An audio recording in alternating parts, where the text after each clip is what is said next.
When you're sailing on a boat like Hugo Boss across an ocean, you have ultimate freedom to do what you like. You're at one with nature. You can take all the experiences that you like as you like them, and life on board is an adventure. And when you get in, you have a huge feeling of satisfaction to accomplish something great.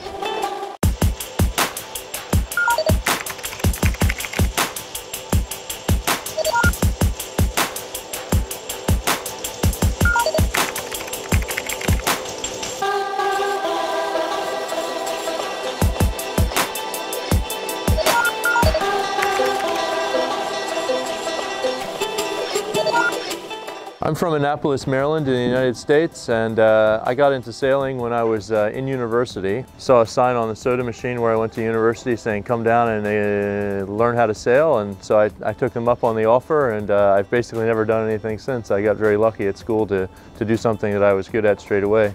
The boat I learned to sail on was the Card, an old Whitbread maxi ketch, which was a pretty good start, jumping into the deep end, I guess you would say.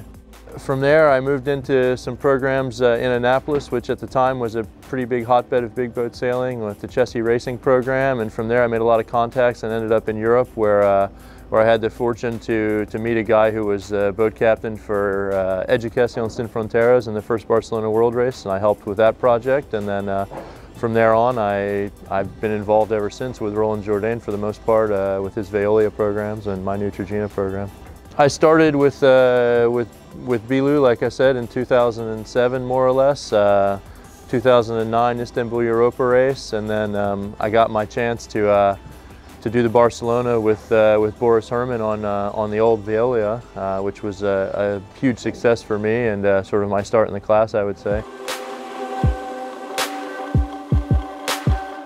The Ocean Masters Championship is enormous for the class, I think, because obviously, traditionally, it's been a French class, and I'm one of the few that's managed to break into that. Basically only because one of the skippers in the class took a liking to me and made it possible for me. Otherwise, I don't think I would be where I am today. Ocean Masters is huge. Big sponsors like Hugo Boss want an international market, and to get an international market, you have to have international teams. And the effort that OSM is making is going to make that all possible for sure. In 10 years, it would be really nice to see teams from all over the globe. I think that the diversity of sailing is one of the most incredible aspects. I think that would be incredible to have teams from everywhere.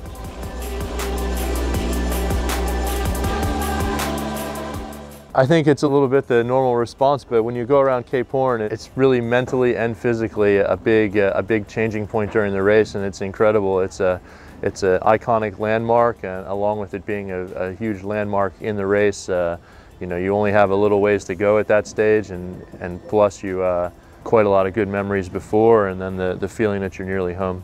So that's, for us, the best thing, I think. The most difficult moments are twofold. Either when you break something, that becomes difficult, and it can become very difficult very quickly, especially if you're breaking something major.